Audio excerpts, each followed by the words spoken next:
As a fitness professional, you know the joy of helping others, and you know it's more than just fitness. We're training the whole person. Wellness coaching provides expertise that goes beyond fitness and nutrition. It's a holistic approach to helping others become their best selves while reaching their goals. To us, there's no greater joy than that. Join the fitness leader. Become a fitness leader. Become a certified wellness coach. Go to nasm.org/wellness.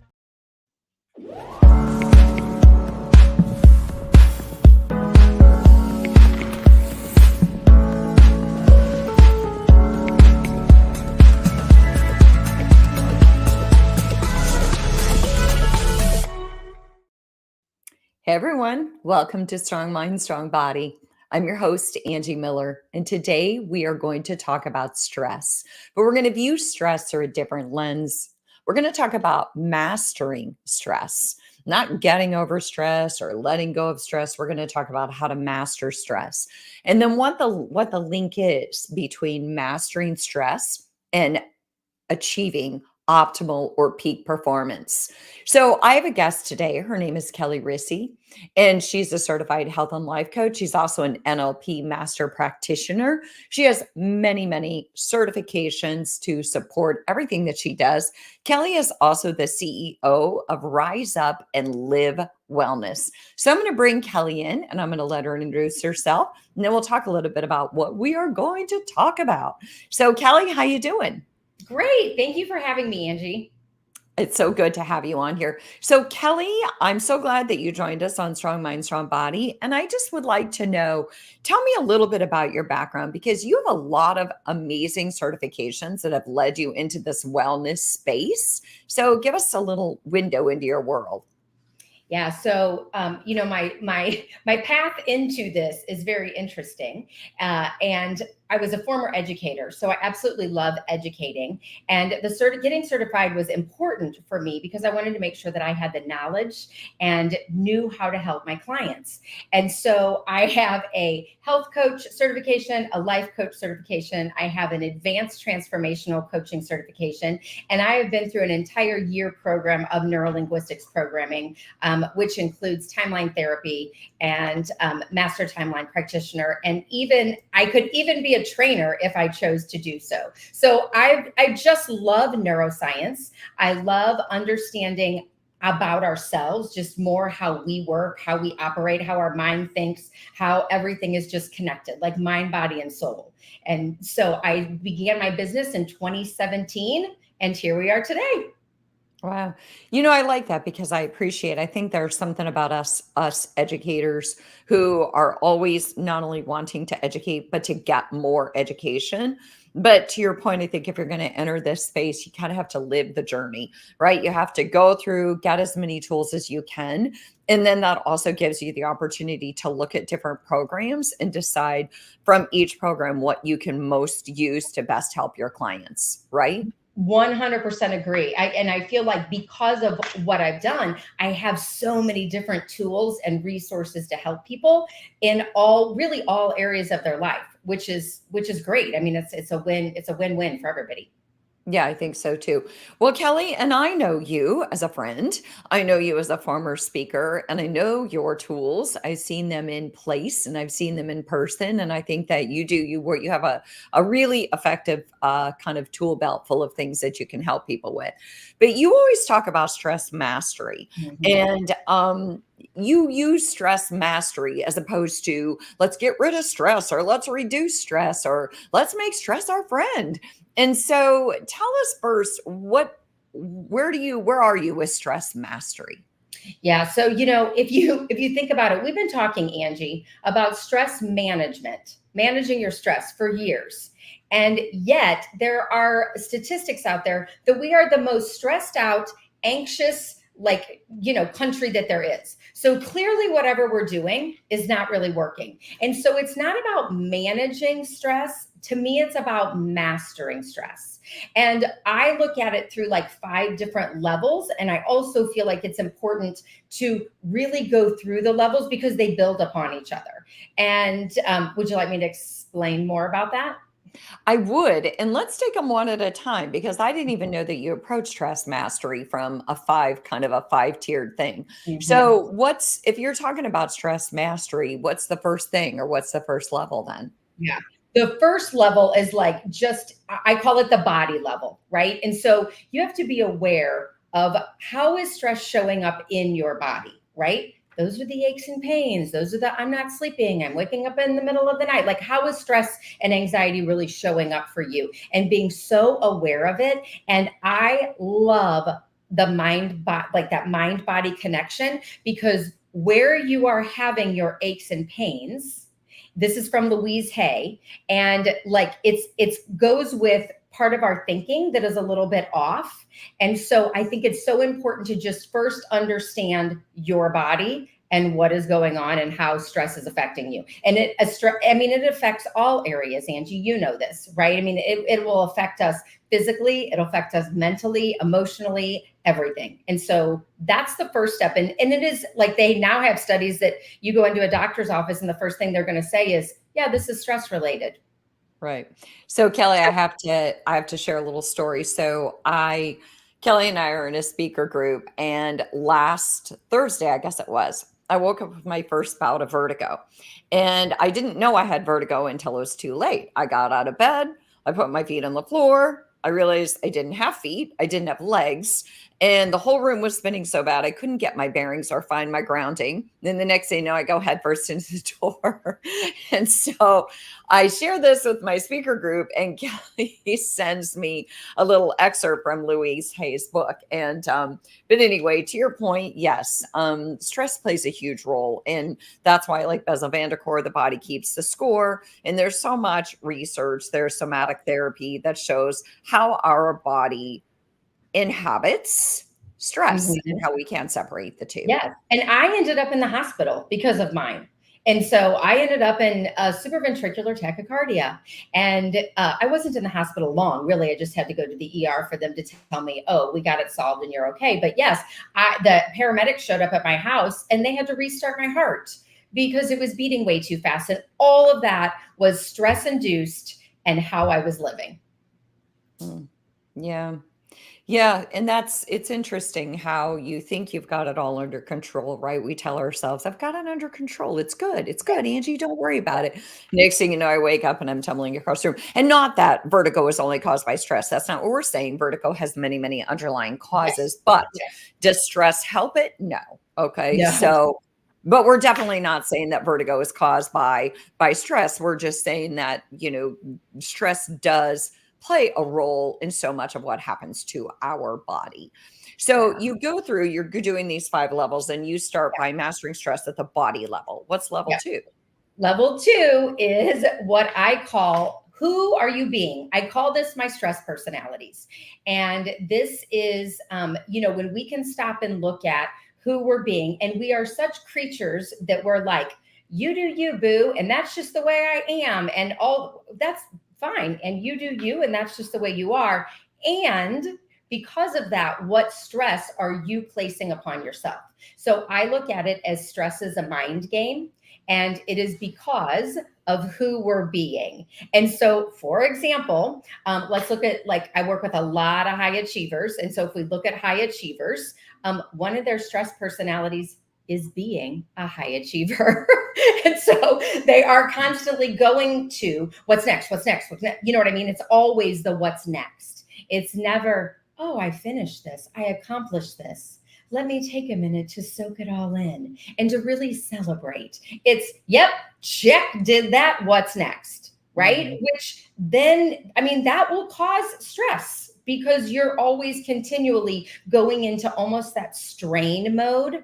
Another thing that I love is I love the bell curve. And if you can find this on LinkedIn, on the internet, but it's the bell curve of stress, and it goes with our peak performance, like how to perform optimally. Mhm. And there's boredom, there's comfort, there's stretch, there's strain, and there's burnout. And we live, especially the high achievers, we live on that borderline. We like to call it stretch, like I'm out of my comfort zone, but really it often goes into strain. Yeah. And living in that strain for too long is what ends up in burnout, right? And then, and as high achievers, we think we are invincible, don't we? Like, I'm just going to power through and I'll be fine. And yet then burnout ends up happening. So anyway, so another one of my stress personalities is a perfectionist. I am a recovering perfectionist, still always a work in progress. And when we are trying to make everything perfect, that causes stress and strain. And I was trying to do that in all areas of my life, right? Not just one area, like all areas of my life. And so again, that wasn't good. There's the rule follower. That's a big stress personality. If you are someone that is like follows the rules and there's never any flexibility in there, and it's always like black or white, this is the way it has to be. Those boundaries are so rigid that then that will cause you anxiety because you're trying to live often in such rigid boundaries. So those are a couple of them. Oh, and then the last one I'll say, because this is a lot of people, is the worrier, right? Worrier is definitely a stress personality. And, my grandma, I learned how to be a worrier from my grandma, Angie. My grandma, she did not work. And as she got older, she'd sit in her little recliner and she'd sit next to her window, and she knew, like, she'd just watch all the neighbors. And if the neighbors were not home at their normal time, she would totally just start worrying about them and just start thinking, that all these bad things happen because they weren't home at their regular time. And, I always say that I live in Missouri. My grandma lived in Missouri, and she would worry about hurricanes. And yet we live in Missouri. We don't need to worry about hurricanes, but she was a worrier and found everything she could to worry about. Kelli, it's interesting because you named those four. And if I have it correctly, you said the high achiever, the perfectionist, the rule follower, and the warrior. And if I were to call myself out, I'd be like, excuse me. So could check most. Okay. Yes. Okay. Yes. Okay, fine. I could check them all. Okay, fine. I surrender. But I have 10 of them, Angie. And there's like, we can typically check most of them, right? We're not always I'm not always worrying, but when I find myself worrying too much, I need to stop and have a strategy for that. Well, here's the thing. When you said that about the high achiever, and I've talked about this on a couple of my podcasts, and I've brought it up in a couple of ways, but that's an interesting one. And I struggle with it. And I've had many, many, many clients who struggle with it, where, to your point, you get done with something and then you're like, okay, what's next? Okay, what's next? And you're always in the what's next. And it's really hard to pause and to celebrate the wins and to pause and say, okay, and I just did this. So how about if I just am okay not doing this, that, and the other for just at least a few minutes or days or hours or months? And so I do think that's a big one with high achievers, is they're always on to the next thing. Yes. And I think I call it the anxious brain. The Yes. anxious brain says, okay, now I did this. Now I need to have something else I'm doing, because if I'm not always working on achieving something, that almost looks like apathy to somebody who is so Yes. bent on overachievement. Yeah. Right. I 100% agree. I used to, so my husband and my boys love riding four-wheelers and going out into the woods, and they'd be like, hey, do you want to go out into the woods with us? And I'm like, and sit around a fire, like sit and do nothing. Like just sit. I did not know how to relax, Angie, right? Because to me, relaxing meant lazy. And I had to totally reframe that so that I knew that my body needed relaxation. I needed to recover from the big project I just completed, right? Whatever it was, I need some downtime. And we know that when we take that and we realize that it is important, we thrive so much more. Like we're just in thrive mode when we can actually relax and celebrate and be present and chill out. Well, it is hard. Like, I'm the person who, I always say, if you want me to sit down and watch a movie, you better take me to a theater. Because if you put me at home, I'm going to find something else I need to do. But then the best part is you take me to a theater and I fall asleep. But anyway, there's that. But at least I am forced, or I'm in a situation where I can't be focused on 5 other things that I could do. But yeah, so you said the 5 levels. You started with the body level. Yeah. Yes. And then you went to who are you being? And I love that because I love how you're right. Everybody is always saying, oh, you do you, you do you. And it's true. You can do you. And yet who you are and how you are presenting yourself to the world is going to reflect that back. And so if I am being a high achiever, I am going to be in a stress state. If I am being a warrior, I'm going to be in a stress state. So I can choose to be that. Mm-hmm. Yeah. But I'm gonna suffer the repercussions. Right? And I think what it is that, I mean, we want to be high achievers. Like I'm not going to be a high achiever. And yet I have to have the tools to master my stress so that I can be a high achiever with ease.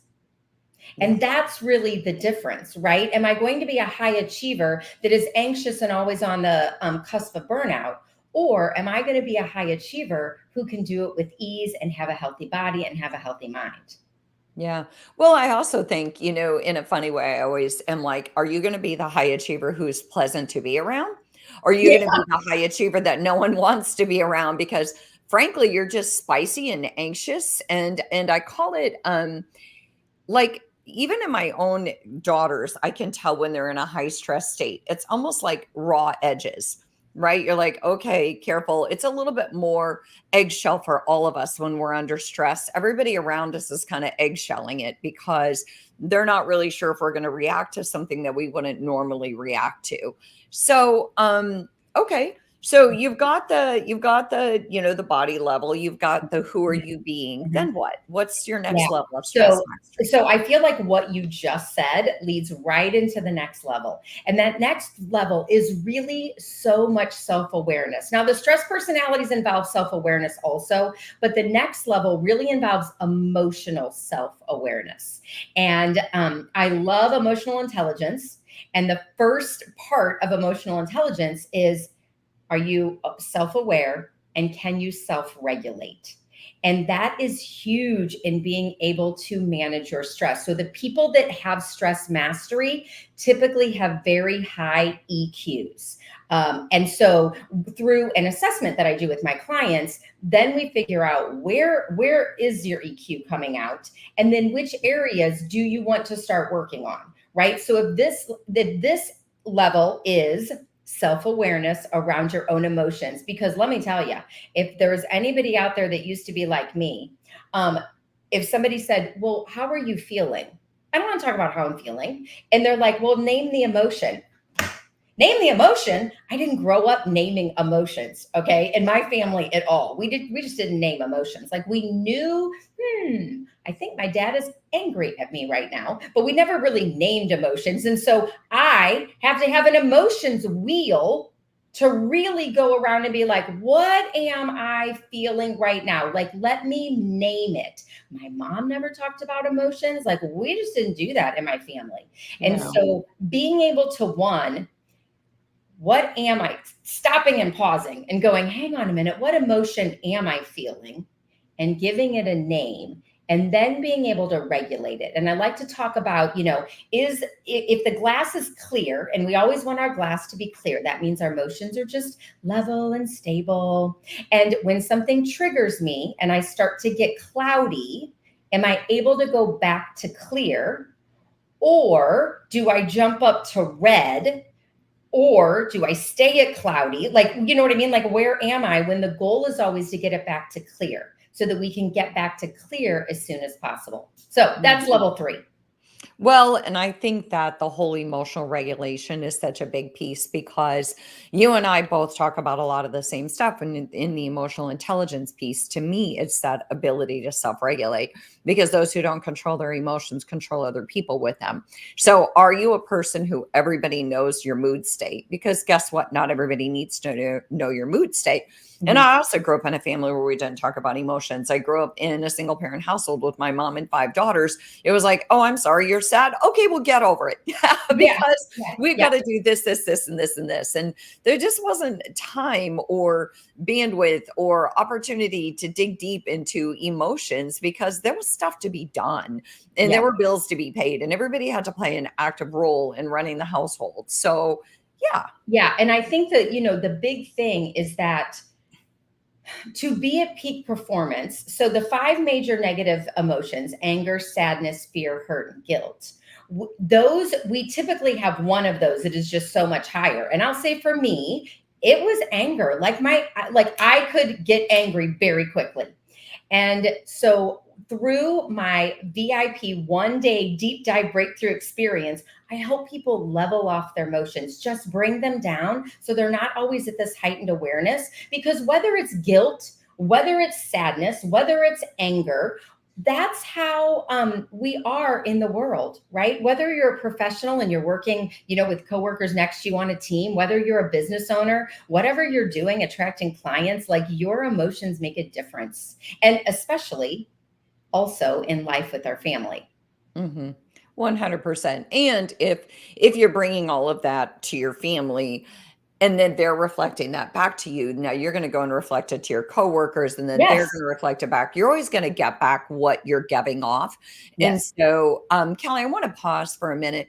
So I just want to reintroduce you. My name is Angie Miller. This is Strong Mind, Strong Body. If you're just tuning in, we're talking about stress mastery and the key to peak performance. I'm talking to Kelli Risse, and she is the CEO of Rise Up and Live Wellness. And we're talking about what it means to master stress in the 5 levels. And we've talked about the body level. We've talked about who you're being, and we've talked about self-awareness. So I think the self-awareness is key, is peace, because you kind of have to know how you're showing up to the world. And you talked about the 5 emotions. You said anger, sadness, fear, guilt. And what was the 5th one? Hurt. Hurt. Mm-hmm.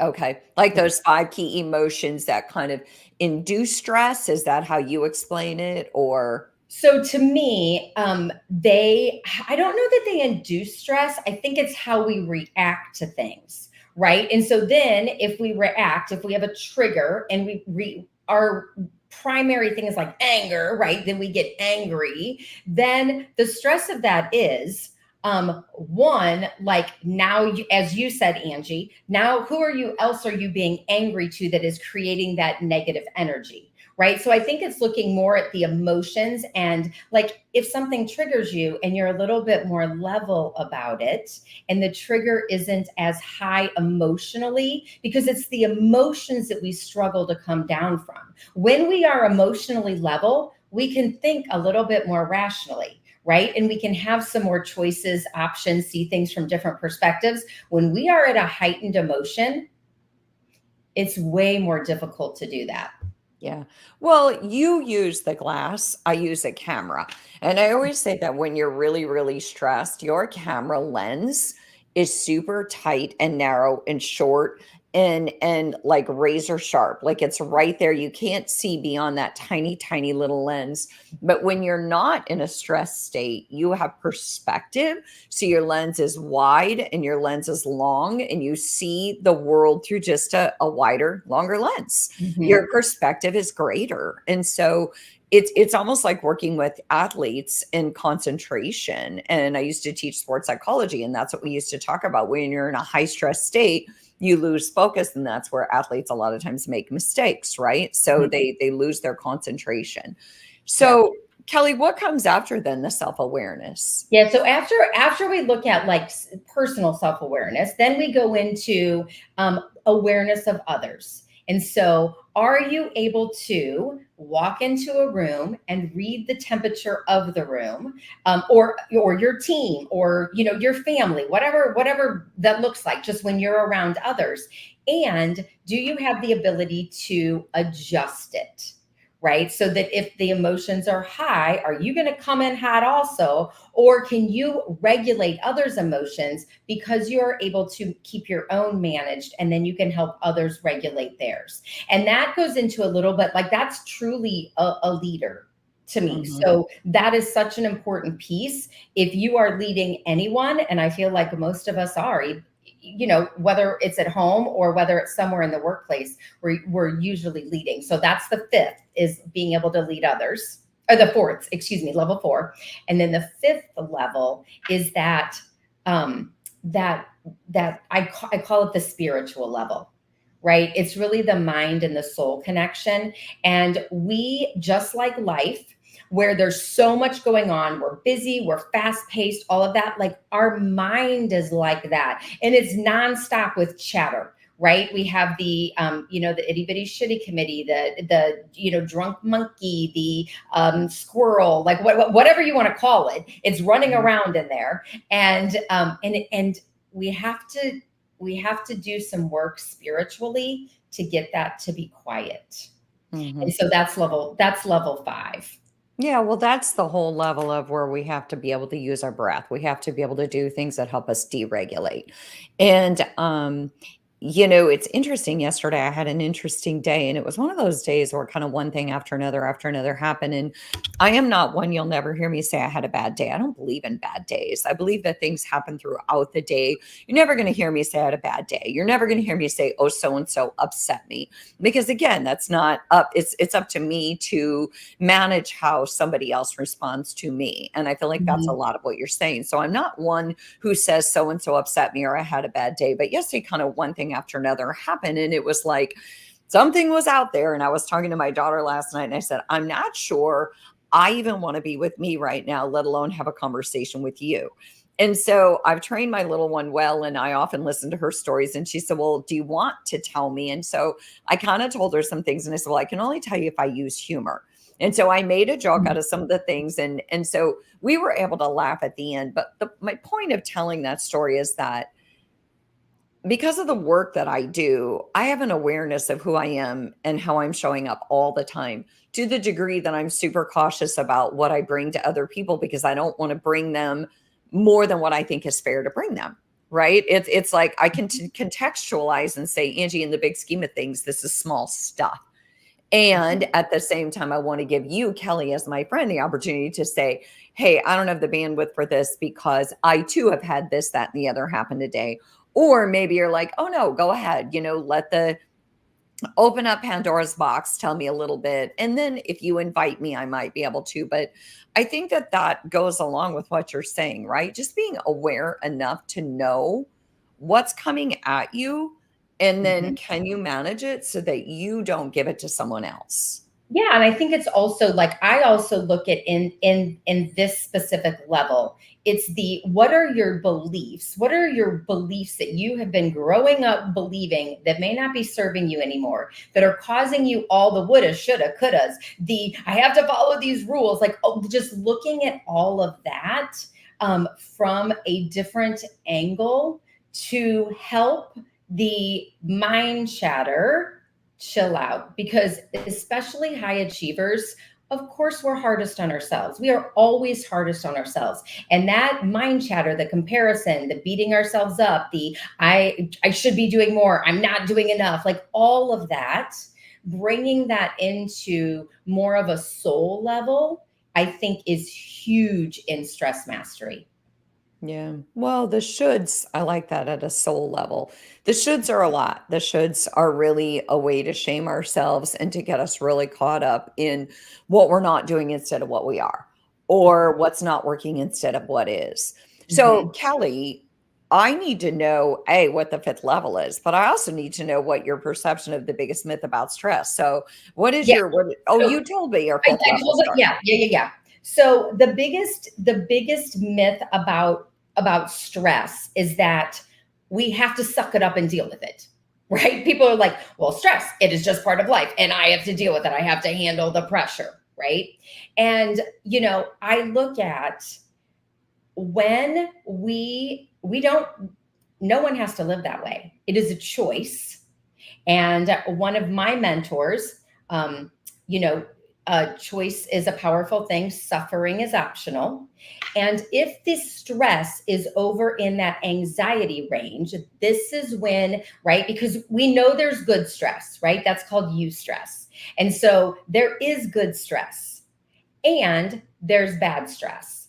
And when we are constantly living in the chronic stress or the bad stress, and I think that the hard thing about this is people are like, yeah, but stress motivates me. Really? Or does it cause you anxiety? Like, that's where you need to take a deep look and be like, is this stress motivating me? And some words that go in that stretch category, when I was talking about the bell curve, is energetic, creative, motivated, like focused, engaged. Like, are you feeling that? Or are you feeling exhausted, overwhelmed? Is there some insecurity going on because of all the things you have to do and the time? That's the difference. And we do not have to live that way. And we often think that we do. We think it's a part of life. This is just the way we have to live. It just is what it is. I have this job. I have my family. That is a mind game. Yeah. And when you can switch your thinking, then you can change your life. Mm-hmm. I like that a lot. I think that that's a great way of putting it because you're right. We do often tell people just suck it up. Stress is a part of life. You're always going to be under stress. And I agree that stress is a part of life. And I also agree that it doesn't necessarily mean that it's about adapting and it's about having these tools to master it so that it doesn't take the wheel. We take the wheel. So Kelli, before we go really quick, can you just review, just tell us the 5 things again so that everybody kind of has that recap?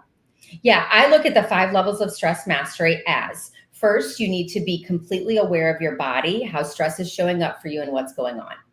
The second level then is, who are you being? And I call those my stress personalities. I specifically have 10 of them. And then I teach my clients 10 specific strategies for each stress personality. Then the third level is leading yourself and having so much emotional or awareness around emotional intelligence. Are you aware of your emotions and can you regulate your emotions? And then the fourth level moves to leading others. Do you know and understand and can really read the emotions of others and then help regulate them so that you both don't end up in the high conflict? And then the last one is that mind-soul connection, just that mastering your stress at the spirituality, the highest level, so that you are in control of your mind instead of your mind being in control of you. Yeah, those are very good. I like that. And I like that you kind of have a plan and a way to describe all of them. Kelli, I really appreciate you coming on today. I think that this made so much sense. And to your point, when we understand how to master stress, our performance does enhance because motivation gets hijacked when we're under stress. We don't think very well. We don't have perspective. We don't have the long lens of the camera. And it diminishes our performance because, quite frankly, it sucks our joy and it sucks our motivation. So, Kelli, if people want to reach you, what's the best way for them to reach you? Oh, yeah. I'm on all social media platforms. It's Kelli with an I, Risse. I love LinkedIn, and you can reach me through Instagram. I also have a website, www.kellirisse.com. And, for me, I just love helping people decrease workplace stress and anxiety to be at optimal performance. And also, Angie, I love speaking about it because I think it's so important just for you and I both. I mean, we both speak on this wellness and stress topic. And I think it's so important to get it out into companies and into the workplace because people are stressed and we have solutions. Right. Absolutely. Well, Kelli, thank you so much for coming on. And thanks to our Strong Mind, Strong Body listeners for joining us today. I would love to hear about your takeaways from this episode. And I would love to hear from you if you have future episodes in mind. We'll see you next week.